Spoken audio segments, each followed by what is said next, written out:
SSVGR news కి స్వాగతం.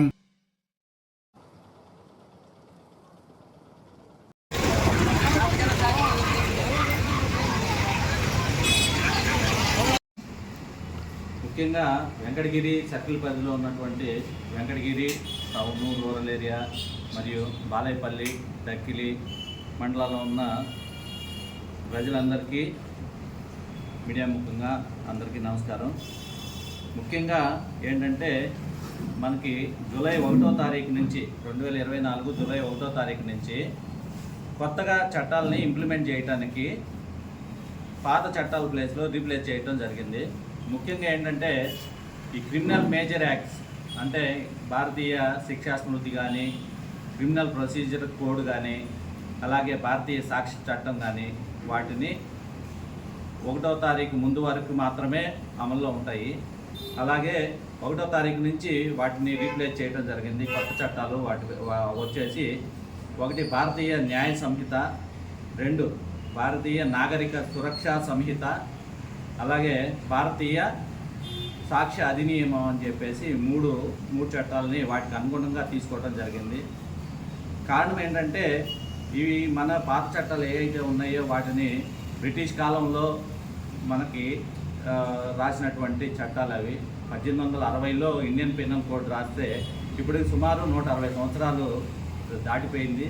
అందువల్ల ఒక సమాజంలో వచ్చినటువంటి మార్పులు అయితే ఏమి, టెక్నాలజీలో వచ్చినటువంటి మార్పులు అయితే ఏమిటి, వాటికి అనుగుణంగా ఈ భారతీయ న్యాయ సంహిత అనేది ఏర్పాటు చేయడం జరిగింది.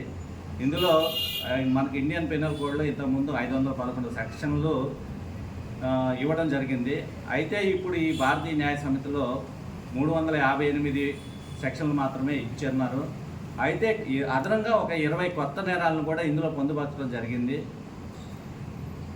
అట్లాగే భారతీయ నాగరిక సురక్షలో మనకి 484 సెక్షన్లు ఉండే, క్రిమినల్ ప్రొసీజర్ కోడ్లో మనకి 484 సెక్షన్లు ఉండేవి. ఇప్పుడు దాని ప్లేస్లో రీప్లేస్ చేసినటువంటి భారతీయ నాగరిక సురక్షా సంహిత ఏదైతే ఉందో అందులో 531 సెక్షన్లను పొందుపరిచారు. అలాగే మహిళలకి సంబంధించినటువంటి నేరాలని కొత్తగా ఇందులో ఒక 37 అదనంగా చేర్చడం జరిగింది. ఈ నాగరిక సురక్షా సంహిత ఏదైతే ఉందో దానికి సంబంధించినటువంటి ఇన్వెస్టిగేషను కానీ లేకపోతే విచారణ ఏదైతే ఉందో వాటికి సంబంధించిన ప్రొసీజరల్ ఆస్పెక్ట్స్ అన్నీ కూడా మార్పులు చేయటం జరిగింది. ఈ మార్పుల్లో భాగంగానే గతంలో అయితే సాక్ష్యాలను స్వీకరించిన తర్వాత దాన్ని డాక్యుమెంట్ రూపంలోనే పొందుపరిచే ఇది ఉండేది. కానీ ఇప్పుడు ఏంటంటే ఎలక్ట్రానిక్ రూపంలో కూడా ఆడియో వీడియో ద్వారా కూడా సాక్ష్యాలను సేకరించి వాటిని నమోదుపరిచి వాటిని కోర్టుకి సబ్మిట్ చేయడం ద్వారా ఎలాంటి టేబుల్ ఇన్వెస్టిగేషన్ అనేది లేకుండా యాక్యురేట్ ఇన్వెస్టిగేషన్ ద్వారా అది కూడా తొందరగా శిక్ష అమలు చేయడానికి అనుగుణంగా కోర్టులో సబ్మిట్ చేయడం జరిగింది. దానివల్ల కాలయాపన లేకుండా తొందరగా కేసులు కూడా విచారణ జరిగి సాక్ష్యంతో అనుగుణంగా శిక్షలు విధించడం జరుగుతుంది అనేది ముఖ్యంగా దీని ఉద్దేశం. వాటిలో భాగంగానే ఈ జూలై 1 నుంచి ఈ చట్టాల్లో అమల్లోకి వచ్చినాయి. అందువల్ల ముఖ్యంగా అందరికీ తెలియజేసేది ఏమనగా ఈ ఎఫ్ఐఆర్లు కూడా 0 ఎఫ్ఐఆర్ మరియు ఎలక్ట్రానిక్ ఈఎఫ్ఐఆర్ అని చెప్పేసి కూడా ప్రవేశపెట్టడం జరిగింది.